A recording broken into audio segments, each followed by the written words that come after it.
हमारे आदरणीय अनाराय जी,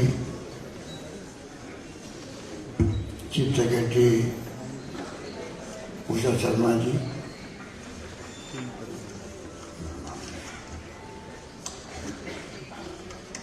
निखिल डे जी,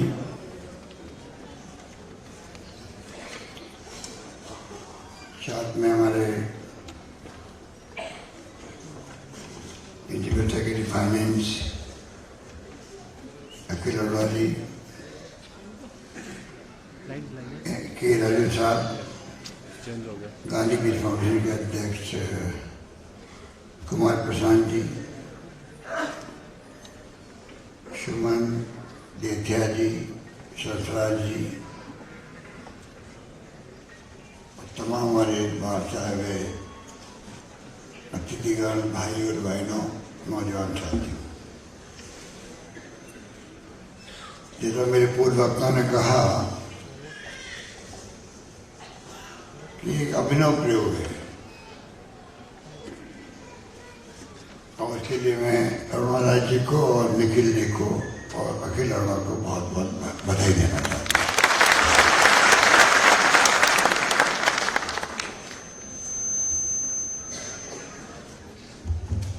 ठीक कहा गया कि लोकतंत्र में पब्लिक के साथ में डायलॉग कैसे मजबूत बना रहे, ये लोकतंत्र की मजबूती के लिए बहुत आवश्यक है। और मैंने बचपन से देखा है सिविल सोसाइटी का एक महत्व होता है, एनजीओ का एक महत्व होता है। गांधी जी ने भी कहा था कि राजनीति में आधार जो है वो रचनात्मक काम होता है। ये भी रचनात्मक काम ही है कि आप अगर ये सपना देख रहे हो, बजट पेश किया गया जिसका वेलकम पूरे देश में हुआ, उसको हम जन जन तक पहले पहुंचाएं।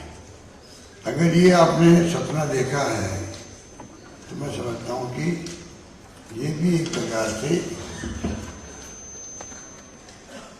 आपकी जो सोच है वो दर्शाती है किस प्रकार आप पब्लिक के साथ में कमिटमेंट लेके चल रहे हैं जिंदगी के अंदर। सिविल सोसाइटी क्या होती है या सामाजिक काम करना क्या होता है, समाज के लिए हम क्या कर सकते हैं, जनता का बजट जन जन तक, ये आपने नाना गढ़ा बना नहीं गढ़ा है, इसलिए आप साधुवाद के पात्र हैं।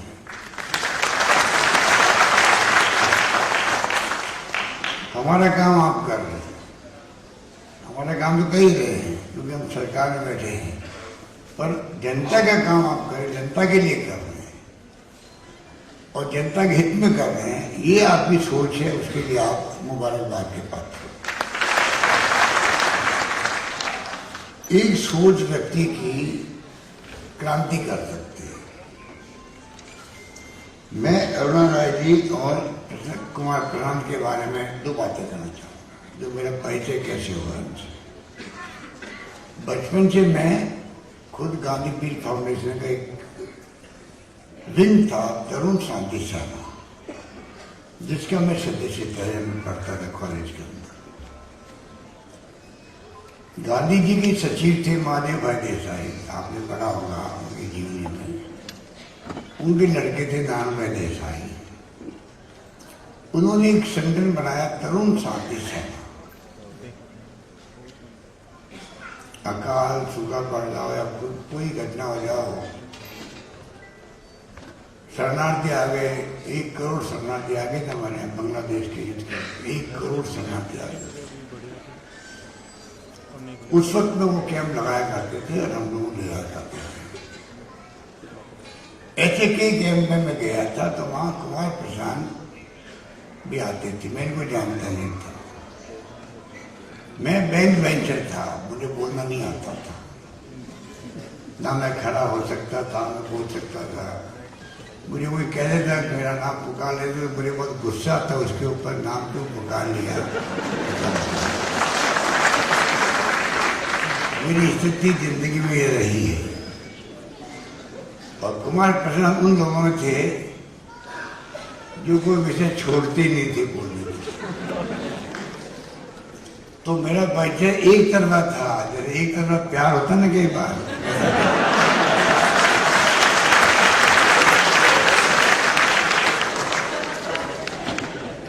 ये जोरदार। एक ये थे, एक हमारे संतोष भारतीय थे, एक पत्रकार हैं, वो थे। कुछ लोग थे जो हर वक्त बोलते थे, मैं हर वक्त राम राम करता था, कोई मेरा नाम पुकार नहीं ले बोलता था। वो मेरी स्थिति थी। तो ये 50 साल की बात, 50 साल पुरानी बात थी जो मैं याद कर, वो संबंध मेरा इनके साथ में। और मेरा नंगा में 40 साल तक नहीं हुआ इनसे, 40 साल तक नहीं हुआ। 40 का मतलब 38 हो सकता, 42 हो सकता। मैंने जैसलमेर में इनको देखा अभी 10 साल पहले, 8 साल पहले, सर्वोदय की मीटिंग में आए थे, वहाँ पब्लिक मीटिंग में। मैं इनको जानता था, इनका आर्टिकल पढ़ता रहता था मैं, और याद करता वो वही कुमार प्रसाद थे जो तरुण शांति में था। पर मेरा परिचय कभी नहीं रहा, तो वापस हमारा परिचय हुआ है। अब मैं इनको कहता रहता हूँ कि राजस्थान में हम गांधी म्यूजियम बना रहे हैं, Tata institute of social science की तरह हम लोग Mahatma Gandhi institute of social science बना रहे हैं, आप उसमें हमें सहयोग करें। मुझे अच्छा लगा कि मेरे आग्रह को स्वीकार किया। अब ये कभी कभी, अभी सुब्बाराव जी हमारे बीच नहीं रहे, ऐसे सुब्बाराव जी बड़े जालिम थे, पर ये लगा था कब आते रहते हैं। एक तो परिचय, एक मैंने कहा एक छोटा सा विचार क्रांति कर सकता है। मेरा परिचय अरुणा राज्य से, निखिल जी से हुआ है। मैं इनको जानता नहीं था, मैं मेंबर पार्लियामेंट था, केंद्रीय मंत्री था, गांव में घूमता रहता था आकाश होटे के अंदर। जोधपुर जिले में मेरी कॉन्स्टिट्यूंसी भाग और थोड़े घूम रहा था मैं। खाली 4 लाइन मैंने पढ़ी प्रातः पत्रिका के अंदर कि अरुणा राय और निखिल डेया, जो भी नाम थे मुझे याद नहीं उस वक्त कौन कौन नाम होंगे, ये लोग धरना दे रहे हैं ब्यावर के अंदर, सूचना का अधिकार मिलना चाहिए। मुझे बड़ा अच्छा लगा, तो बात तो ठीक कर रहे हैं, क्योंकि ट्रांसपेरेंसी की दिमाग बचपन से हमारे दिमाग में थी, तो जिंदगी में ट्रांसपेरेंसी होनी चाहिए, व्यक्तिगत जीवन में भी और सामाजिक जीवन में भी और राजनीति में भी और सरकार के अंदर। मैं बड़ा इम्प्रेस हुआ। मैं प्रदेश कांग्रेस का अध्यक्ष बन गया यहाँ पे, और इनका धरना चल रहा था यहाँ पर स्टेशन सर्कल पर। मैं धरने में चला गया, मेरा कोई परिचय नहीं था। जाके धरने में बैठा, बातचीत करी, बात सुनी, इस प्रकार मेरा परिचय हुआ। सरकार भगत सिंह जी की थी उस वक्त,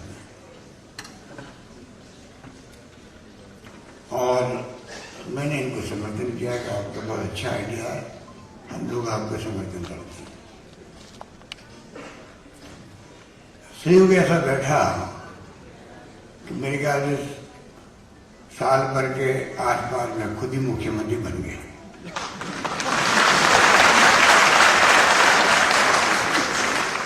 पता नहीं उसमें अरुणा राय जी की दुआएं काम आई होगी, तो ये बन जाएगा तो मेरा काम हो जाएगा।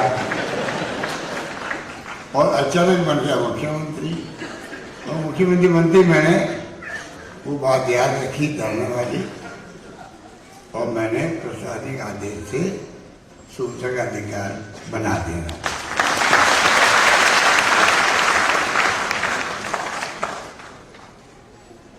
परंतु अरुणा राय और निखिल डे बड़े चालाक लोग हैं,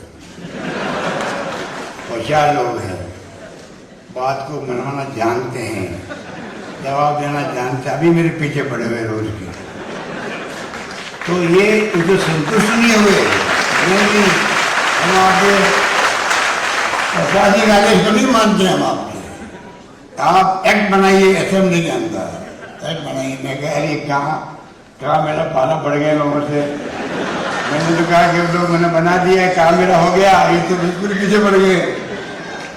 आखिर मुझे कमेटी बना करके मिस्टर पी.एन. भंडारी थे, आप जाइए उनकी अध्यक्षता में, और वो एक्ट बनाना पड़ा, उसको पास करवाना पड़ा।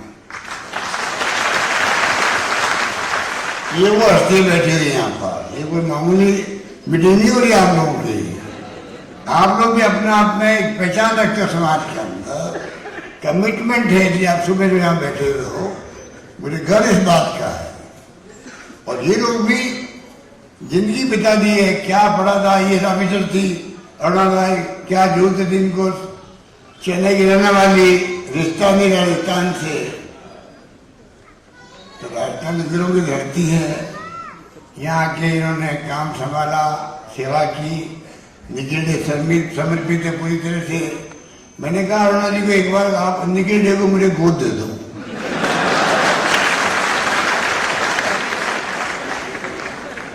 मुझे नहीं तो सरकार भी दो भाई, कुछ भी करो तो मैं ज्यादा काम कर लूंगा यहाँ पर राजस्थान का।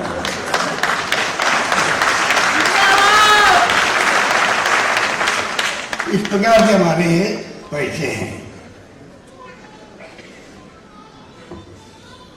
और इन पैसों के आधार पर हम लोग आज यहाँ बैठे हुए। क्यों हमारे केराजू साहब है, वो हमारे अपने हैं, राहुल गांधी जी के ऑफिस में भी है, वहाँ बहुत लंबे अर्से से सेवा कर रहे हैं, कमिटमेंट वाले व्यक्तित्व हैं। एक का विचार सुना आपने इनके, किस प्रकार से इनके विचार हैं आप सब जानते हैं। ये भी कभी कभी आते रहते हैं, और भी और साथी आए, मैं भी मिला वहाँ ऑफिस के उनसे। तो इस प्रकार से ये सिविल सोसाइटी या NGO काम करते हैं। सरकारों को उनको सेव करना चाहिए, इस सरकार का काम ही कर रहे हैं। गुड गवर्नेंस के लिए भागीदारी निभाना चाहते हैं, बल्कि गुड गवर्नेंस को सुनिश्चित करने के लिए अपनी भागीदारी देना चाहते हैं। सोच का फर्क होता है। एक नाम तो नहीं लेना चाहूंगा, पर सरकार में बैठे हुए किसी बहुत बड़े व्यक्ति ने कहा कि सामाजिक कार्यकर्ता सिविल सोसाइटी सरकार के दुश्मन है। हम कहते हैं कि सिविल सोसाइटी है और एक्टिविस्ट हमें गवर्नेंस में सुधार कर, हम कहते हैं, वो कहते हैं कि तो दुश्मन है हमारे। हम कहते हैं कि सिविल सोसाइटी एक्टिविस्ट जो है हमें गवर्नेंस में सुधार का मौका देते हैं।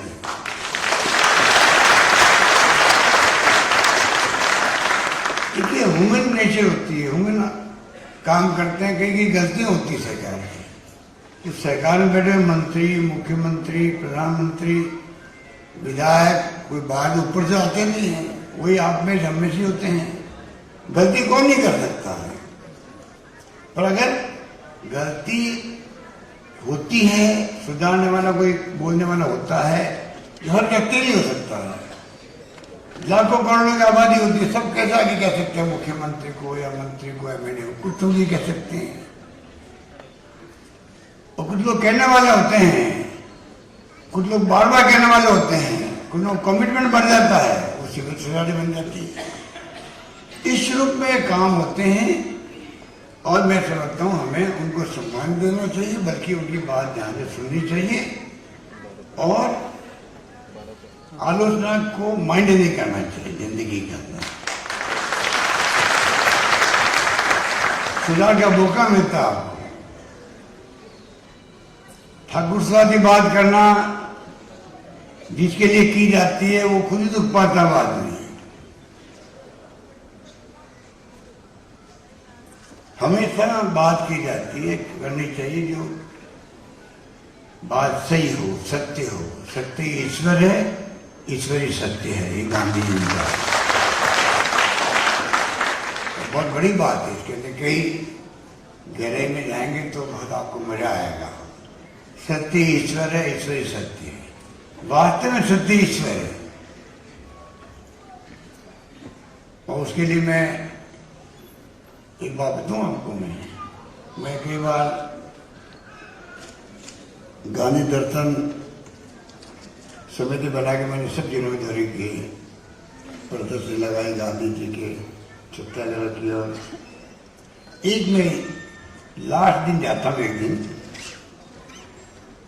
तो सत्य ईश्वर है, इसलिए सत्य गांधी जी ने जो कहा था, मैं एक उदाहरण देता जनता को जो बैठे रहते 500, 7,000, 2,000। मैं कहा ये बताओ, किसी की जब मृत्यु होती है, दाह संस्कार में जाते हैं हम लोग, तो रास्ते में क्या बोलते हुए जाते हैं? राम नाम सत्य है। ठीक है, राम नाम सत्य बोलते हैं। क्यों बोलते हैं? राम नाम सत्य, सत्य बोले गत है, ये बोलते हैं। ये बोलते हैं ना, थोड़ी भाषा में अलग फर्क हो सकता है, पर उसका मीनिंग यही है। तो मैंने कहा एक बार बताओ, ये राम नाम सत्य, सत्य बोले गत है, ये कब शुरू हुआ होगा? तो 1,000, 500, 2,000 लोग बैठे होते हैं, कोई जवाब किसी के पास नहीं। मैं सदियों से शुरू हुआ होगा, किसी को नहीं मालूम है। इसका मतलब हमारे पूर्वज जो थे, उस जमाने के अंदर भी राम को और सत्य को एक मानते थे, मतलब ईश्वर को और सत्य को एक मानते थे। जो कहना राम का नाम ही सत्य है, सुनिए, राम का नाम ही सत्य है, और अगर सत्य बोलोगे तो ये आप गत प्राप्त करोगे, मतलब स्वर्ग में जाओगे। राम नाम सत्य है, सत्य बोले गत है। अगर गांधी जी की जो प्रासंगिकता है, रेलेवेंस है, वो आज सबसे अधिक है देश का, आज सबसे अधिक है। और इसलिए इसमें आपने देखा होगा सद्भावना भाईचारे की बात बजट में करी है। देश में पहला राज्य जिसने हमने शांति अहिंसा का प्रकोष्ठ बनाया पहले, फिर मैंने डायरेक्टर बना दिया, और आज मैं घोषणा करता हूँ इसको मैं विभाग बना के रहूंगा।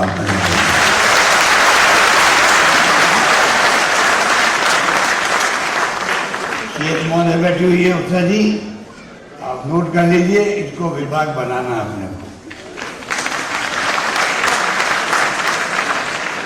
सबसे ज्यादा आवश्यकता कोई देश में है कि चीज की या व्यवस्था की, वो है हम सब हिंदुस्तानी लोग प्यार से, मोहब्बत से, भाईचारे से, सद्भावना से रहें, तब जाके बजट बनते जाएंगे, एनजीओ जुड़ते जाएंगे, बजट इम्प्लीमेंट भी होंगे, सब लोग सुख शांति से रहेंगे, मानव संसाधन अच्छा बनेगा। नई पीढ़ी जो इसको आप देश को सौंप में चाहेंगे, जाएंगे, हम सब लोग धीरे धीरे सब जाएंगे। अच्छा मानव संसाधन बनेगा देश के अंदर, अच्छे चरित्रवान लोग बनेंगे। आपस में जिस घर में परिवार में झगड़े होते हैं, वो परिवार का भी ऊपर नहीं उठता है। जिस गांव में झगड़े होते हैं, वो गांव का विकास नहीं होता है।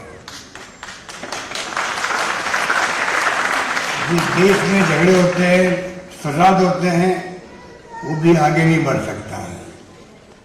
समझने की जरूरत है, समझने की जरूरत है। इसलिए शानदार बजट हमने बनाने का प्रयास किया।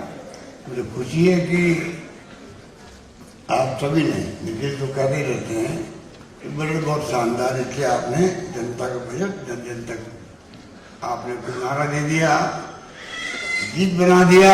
मिस्टर राजू कितने खुश हुए। गीत सुन रहा हूं मैं पहली बार, लोग आलोचना करते हैं हमेशा बजट की, गीत हो गया उसके ऊपर, बताइए आप। तो मुझे इस बात का आत्मा संतुष्टि है। अखिल अरोड़ा को मैं श्रेय देना चाहूंगा। अगर ये नहीं होता तो शायद ऐसा बजट नहीं बनता। सोच होती है, अपनी सोच होती है। बहुत कमी है कि मैं आपको हर चीज एक्सप्लेन करूं, पर जो हमने स्वास्थ्य बीमा के लिए ये चीनी योजना बनाई है, मैं आप सबसे अपील करना चाहूंगा, इसको गरीब तक पहुंचाएं जिसको बेचारे को मालूम नहीं होता है, समझ नहीं पाता, अनपढ़ है, डेस्टिट्यूट है। 10 लाख का बीमा किसे कहते हैं परिवार का, और लोगों को पता नहीं है। 10 लाख के अलावा भी अगर वे किडनी ट्रांसप्लांट कराने, अगर उसके लीवर ट्रांसप्लांट होना है, अगर उसके ऑर्गन ट्रांसप्लांट होना है, कुकले प्लांट लगना है, अगर इसके चाहे 8 लाख खर्च हो, 10 लाख हो, 15 लाख खर्च हो, 10 लाख के अलावा उसको खर्चा दिया जाएगा, सरकार उसका ऑपरेशन कराएगी।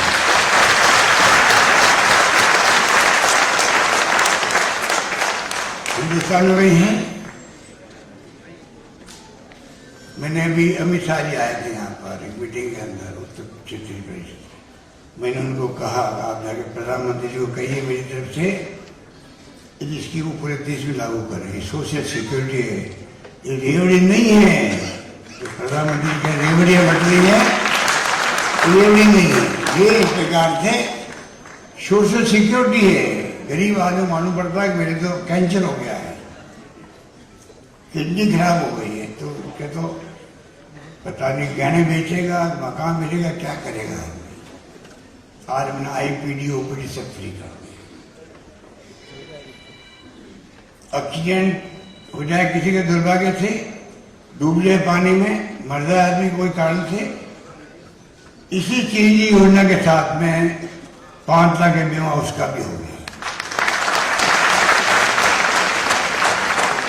कहने का मतलब ये जो आज आपने प्रोग्राम रखा है कि जो बहुत विस्तार से आप लोगों ने बताया दिन भर की डिस्कशन को, इतने मैंने एग्जाम्पल दिया आपको।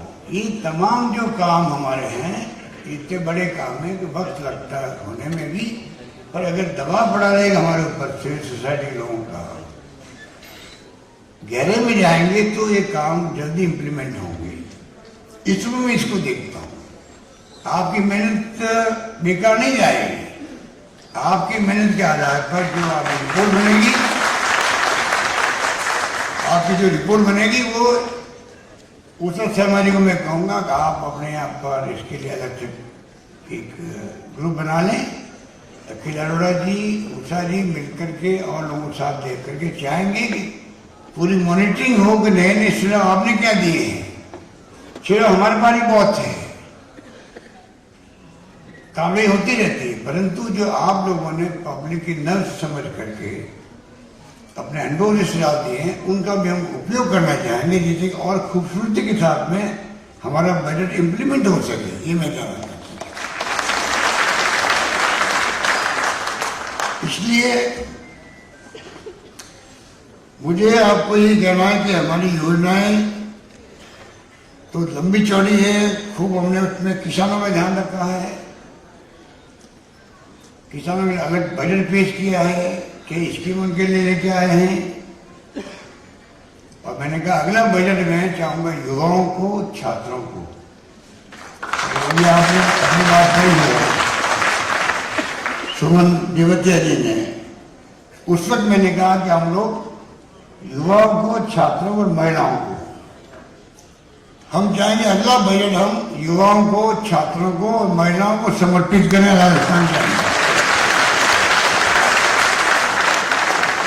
और सिविल सोसाइटी के भाइयों बहनों से मैं कहना चाहूंगा, इसमें अभी से ही आप जो आपके दिमाग विचार आए, सुझाव आए, आप अखिल निखिल को दो।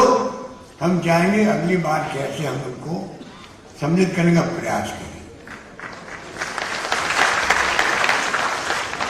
क्योंकि हालात बड़े गंभीर है देश के भी, पूरा देश चिंतित थे इस बातों को लेके। इसलिए आप लोगों का ऐसे वक्त में ये प्रोग्राम करना, मैं समझता हूँ कि हमारे लिए भी सुकून की बात है, क्योंकि सुकून की बात है जब माहौल अगर थोड़ा तनाव का हो, हर व्यक्ति तनाव में हो, तो चिंता लगी रहती है कई तरह की। कई दंगा हो गया, आप देख रहे हैं राजस्थान में करौली में क्या हुआ, जोधपुर में क्या हुआ, छोटी छोटी घटनाओं के लिए कोई तलवार चला रहा है, कोई चाकू लगा रहा है, कोई गला काट रहा है उदयपुर के अंदर। जो सरकार के ऊपर लोगों को विश्वास था, प्रदेशवासियों को, हमने जो तत्काल अरेस्ट कर लिया दोनों व्यक्तियों को, जो व्यक्ति ने ये कर्म किए थे। मैं खुद चला गया उनके घर पे नेक्स्ट डे, विश्वास हुआ जनता को कि सरकार ऐसे वक्त में जो कर सकती है, जो कोई कमी नहीं रख रही है। सरकार के विश्वास काम आया, वरना वो घटना ऐसी थी, उससे बड़े रूप में दंगे भड़क सकते थे, कंट्री के अंदर भी, प्रदेश के अंदर भी। इस माहौल में मैंने कहा प्रधानमंत्री जी से, मैंने भी कहा कि विपक्षी पार्टियों ने कहा, एक आप संदेश दे दीजिए देशवासियों को कि देश के अंदर शांति, सद्भाव, भाईचारा कायम रहे। मैं आपसे मानवीय अपील करता हूँ। पहले उन्होंने अपील करी थी कोरोना के अंदर थाली बजाने की, ताली बजाने की, तो आप अपील कर दीजिए। और क्योंकि आप प्रधानमंत्री हैं और जो रास्ता आपने अख्तियार किया है, उस रास्ते में आपकी बात मानेंगे लोग। जब आपने एक धर्म को चुन लिया है देश के अंदर, जब आपने तय कर लिया है कि मुझे धर्म के आधार पर राजनीति करनी है, खुले रूप में करनी है, छिपा के भी नहीं करनी है, तो रास्ता आपका वो है जिसमें आपकी बात सुनी जा रही है, सुनी गई है। क्यों नहीं आप कहते हो शांति, सद्भाव, भाईचारा कायम रहे देश के अंदर, और मैं किसी कीमत पर हिंसा को बर्दाश्त नहीं करूंगा, इतना ही कह रहा हूं। अब आप बताइए, और मेरी बात को जो है, मेरी बात तो क्या, मैं तो एक अकेला व्यक्ति हूँ, पर जो विपक्षी पार्टियों ने मांग करी, सोनिया गांधी ने मांग करी, और प्रधानमंत्री को पता नहीं क्या हो गया, इस बात पे एक बार उन्होंने कहा था, मैंने उनको याद दिलाने का प्रयास किया, जब आप प्रधानमंत्री बने थे पहली बार,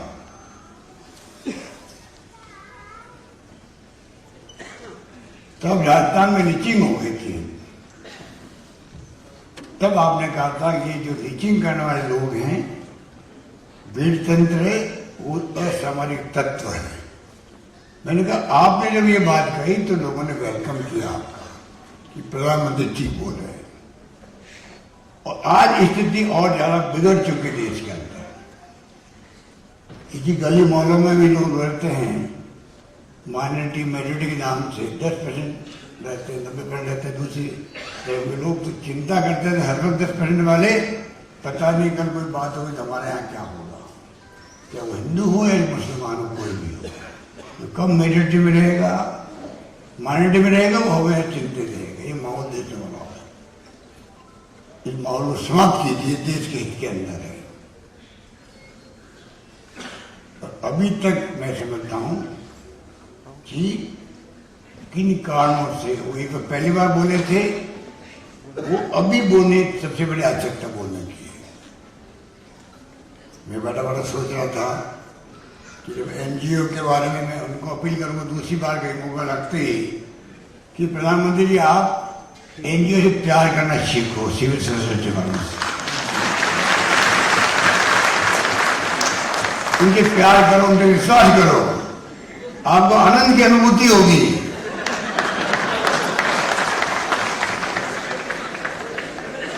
आपको आनंद की अनुभूति होगी। हाँ, ये भी कोई लोग हैं जो कि कुछ मुझे कह सकते हैं, बात कर सकते हैं, सही बात कर सकते हैं, मेरी आलोचना कर सकते हैं। आप इतनी बड़ी बड़ी बातें करते हो भाषणों के अंदर, लोग सुन रहे, क्योंकि एक धर्म के नाम में राजनीति हो रही देश के अंदर। वो रास्ता आपका कहां तक बढ़ेगा जाएगा, वो तो आने वाला वक्त बताएगा। पूरी दुनिया देख रही है हिंदुस्तान के अंदर एक धर्म की राजनीति होने लग गई है, और वो बहुत खतरनाक होती है, बहुत खतरनाक होती है, ये समझना पड़ेगा हम लोग। उन हालातों में मुझसे आ रहा है, इसलिए मैं बहुत चिंतित हूँ। मुझे लगता है मैं नहीं चिंतित हूँ, मेरी तरह लाखों करोड़ों लोग चिंतित है, बोल नहीं पा रहे, डर के मारे, कहीं ईडी, कहीं सीबीआई, कहीं इनकम टैक्स, बताइए आप। और सुप्रीम कोर्ट ने मोहर लगा दी है। मैंने कहा वहां प्रेस कॉन्फ्रेंस में जो दिल्ली में कि अभी ईडी का आतंक है देश के अंदर। मैं प्रेस कॉन्फ्रेंस के अंदर आया, एआईसी के अंदर बैठा रूम के अंदर, आधे घंटे में वहां न्यूज आ रही है सुप्रीम कोर्ट ने ईडी की तमाम जो पावर है उस पर कठोर मोहर लगा दी है। कोई अरेस्ट करने की पूरी जरूरत नहीं आपको। प्रॉपर्टी अटैच कर लो, किसी की भी कोई पूरी जरूरत नहीं। एफआईआर की कॉपी होती है, उनकी अलग तरह की एफआईआर होती है, कॉपी भी देने की जरूरत नहीं है आपको। बोले पुलिस से ही पावर ज्यादा ईडी को मिले हैं देश के अंदर। एक भानु प्रताप मेहता है, लेखक है, राजस्थान के वैसे रहने वाला ओरिजिनली, वो आर्टिकल लिखते रहते उन्हें धज्जियां उड़ा दी है किस प्रकार का फैसला है।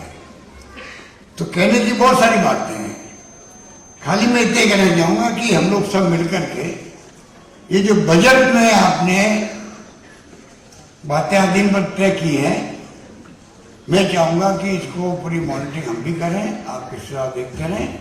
और आपसे मैं अपील करूंगा जितना संभव हो आपसे, आपकी भी एक लिमिटेड हो सकती है, हमारे कार्यकर्ता की जिस पार्टी की सरकार होती है उसके कार्यकर्ता काम अपना हिसाब से करते ही हैं। गांव में सरपंच हो, वार्ड पंच हो, चाहे वो एमएलए हो, एमपी हो या पॉलिटिकल पार्टी कार्यकर्ता हो, वो कमी नहीं रखता, अपने हिसाब से बात करता है, बताता भी है ये हमारी सरकारी स्कीमें हैं, ये हमारी उपलब्धि हैं। तो उनके बताने का मतलब है कि कांग्रेस पार्टी सरकार है या बीजेपी की सरकार है, तो ये आगे हमें अपनी बात कह रहे हैं, अपने हिसाब से कह रहे होंगे। पर सिविल सोसाइटी जो है ना वो एक्स ना वाई ना जेड पार्टी की होती है, वो इस प्रकार निष्पक्ष होकर बात करते हैं, पब्लिक इंटरेस्ट में बात करते हैं, कमिटमेंट के कारण बात करते हैं। मैं समझता हूं आपकी बात का वजन कई गुना ज्यादा होगा पब्लिक के भी। आप जब जाके बताएंगे उनको, देखिए आप कार्ड बनवाइए इसका चिरंजीवी का, नहीं बनवाएंगे तो तकलीफ होगी आपको। जिसके बाद कार्ड हो गया, मैं समझता हूँ कि सिक्योर होगी हेल्थ के लिए, राइट टू हेल्थ हम बिल लेके आ रहे हैं। हम चाहते हैं कि शिक्षा पे हमारा थीम जो रहेगा आने वाले वक्त के अंदर भी, वो रहेगा शिक्षा रहेगी, जिसमें हमने जाल बिछा दिया कॉलेज का। गर्ल्स शिक्षा आज मालूम आपको, राजस्थान में गर्ल्स शिक्षा में राजस्थान लड़कों से ज्यादा लड़कियां पढ़ने लगी राजस्थान के अंदर, हायर एजुकेशन के अंदर। शिक्षा हमारा एजेंडा है पार्टी का, स्वास्थ्य हमारा एजेंडा है, सोशल सिक्योरिटी हमारा एजेंडा है। बाकी तो महिला अत्याचार हो या कानून व्यवस्था हो या पानी हो, बिजली हो, सड़कें हो, सब काम करने हम लोगों को है। तो जो हमने बजट पेश करने का प्रयास किया है, उसने कई नवाचार किए हैं और सोच समझ के किए हैं हम लोग। मैं उम्मीद करता हूँ कि आने वाले वक्त के अंदर उसका अपना एक गुड गवर्नेंस के आधार पर राजस्थान को जिन ऊंचाइयों पर ले जाना चाहते हैं हम लोग, अकाल सूखे की स्थिति बनी रहती थी कोई जमाने के अंदर राजस्थान के अंदर। मुझे खुशी है जिस प्रकार,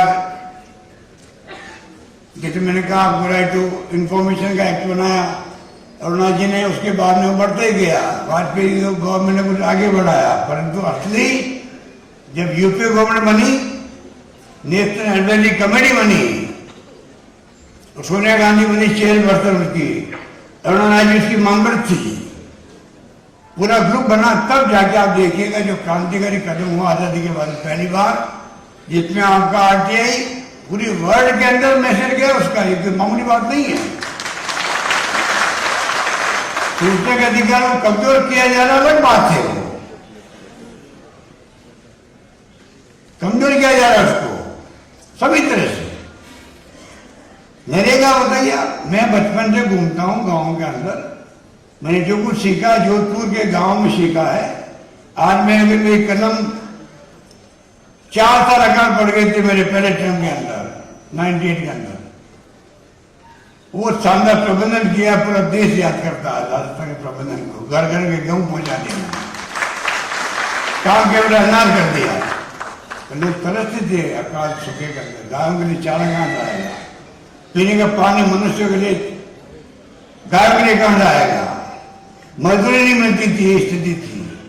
आज अरुणा जी बैठी हुई यहाँ पर, आपने जो सुझाव दिए वहां पर वो क्रांतिकारी सुझाव है। आज जो महात्मा गांधी नरेगा बन गया है। अब मेरा अनुभव कहता है 20 साल से, उसके बाद वो हाहाकार नहीं बचता गाँव के अंदर। अब कमी हो सकती है, लेकिन बोलते रहते हैं हम लोगों को, हमें टाइट करता रहता है बैठा बैठा कि यार इसमें ये कमी है, ये नहीं कमी है, कहीं बताते रहते हैं। पर कम से कम कानून बना के आज अधिकार मिल गए ना। अब कानून के, पार्लियामेंट के कानून से अधिकार मिला आप लोगों को, ये कोई मामूली बात है क्या? सरकार कोई आओ भले वो बदल नहीं सकते। आप बताइए, 14 में सरकार बनी, मैंने खुद ही सुना मोदी जी को पार्लियामेंट के अंदर, क्या आप लोगों ने कानून बनाया नरेगा का, ये मैं खत्म नहीं करूंगा। उनके मायने उठा था, खत्म इसलिए नहीं करूंगा कि ये बहुत बकवास कानून है, ये हमेशा जनता को याद दिलाता रहेगा, ये आपके स्मारक के रूप में रहेगा, मैं खत्म नहीं करूंगा। ये उन्होंने टॉन्टिंग किया था वहां पर, और जो मजदूर लाखों करोड़ों पैदल चलते रहे अभी कोरोना के अंदर, तभी नरेगा ही काम आया बचाने के लिए। ये अरुणा जी के वक्त का बना हुआ है, आरटीआई बना हुआ है, राइट टू एजुकेशन बना हुआ है। गरीब का बच्चा बेचारा पढ़ नहीं सकता है स्कूल के अंदर, अंग्रेजी स्कूल के अंदर। हालांकि हमने यहाँ नया प्रयोग किया अंग्रेजी स्कूल का महात्मा गांधी के नाम से, बहुत सक्सेसफुल। फूड सिक्योरिटी एक्ट बताइए आप, 2 रुपये किलो गेहूं, 3 रुपये किलो चावल देश के अंदर मिलना, ये तमाम कानून बने उस वक्त बने थे। ये सिविल सोसाइटी का, ये अरुणा खुद उसकी प्रतीक है सिविल सोसाइटी की, उससे कानून बनवाइए यूपी गवर्नमेंट का, नहीं क्यों भूल जाता है। इतने मैं कहना चाहूंगा, सिविल सोसाइटी का जो महत्व है उससे कोई इनकार नहीं कर सकता है, और जो इनकार करता है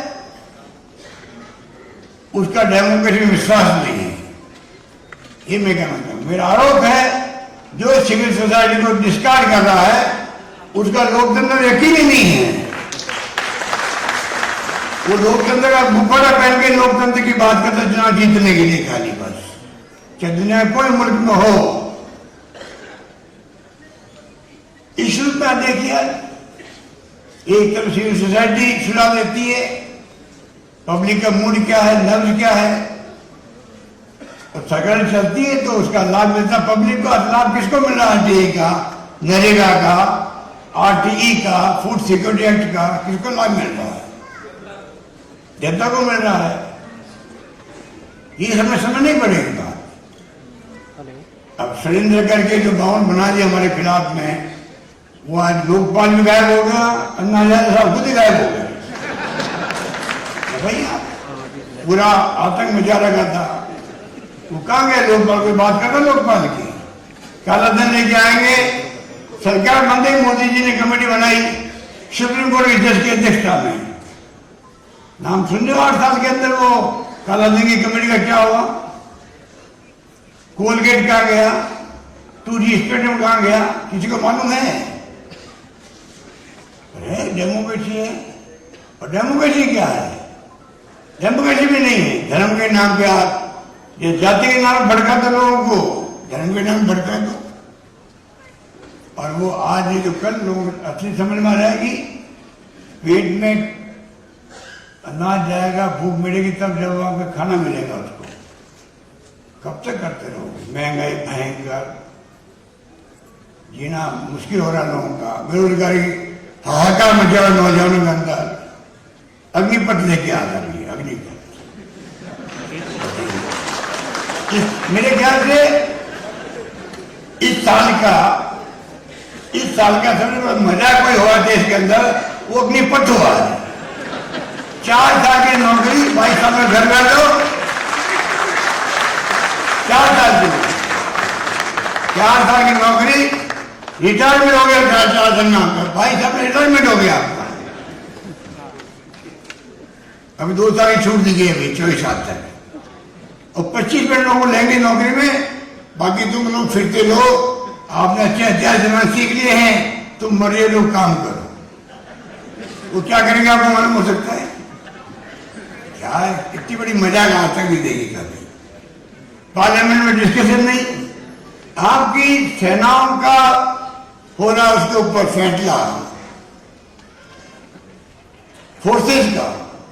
पार्लियामेंट प्रॉपर प्लेटफॉर्म है, पार्लियामेंट डिफेंस कमेटी होती है, नेशनल डिबेट होती है, फिर फैसला होता है देश के भविष्य का। बताइए, इतना बड़ा फैसला कर दिया नौजवानों के लिए, 22 साल बाद वो क्या करेगा?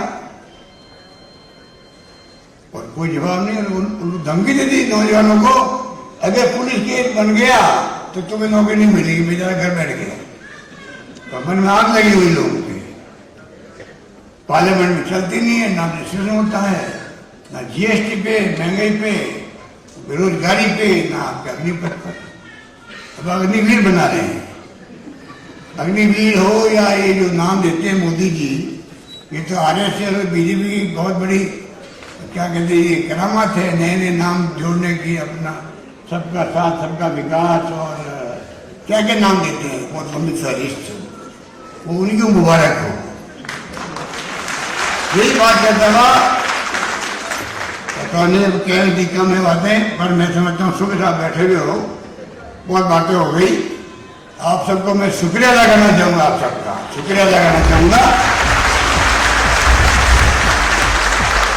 आपने हमारे बजट को दो बातें, आपने हमारे बजट को नंबर 1, जिसके लिए मेरे पास शब्द नहीं है कि मैं किन शब्दों में आपका आवाज़ करूं, हमारे बजट का आपने क्रेडिबिलिटी प्रदान की है, विश्वास किया, उसके लिए आप धन्यवाद के पात्र हैं। और नंबर 2, उस बजट का आप जनता तक पहुंचाएंगे, जनता को लाभ कैसे मिले सुनिश्चित करेंगे, ये काम आप भागीदार निभाएंगे, उसके लिए आप बहुत बड़े धन्यवाद के पात्र हैं। धन्यवाद। जय हिंद। धन्यवाद।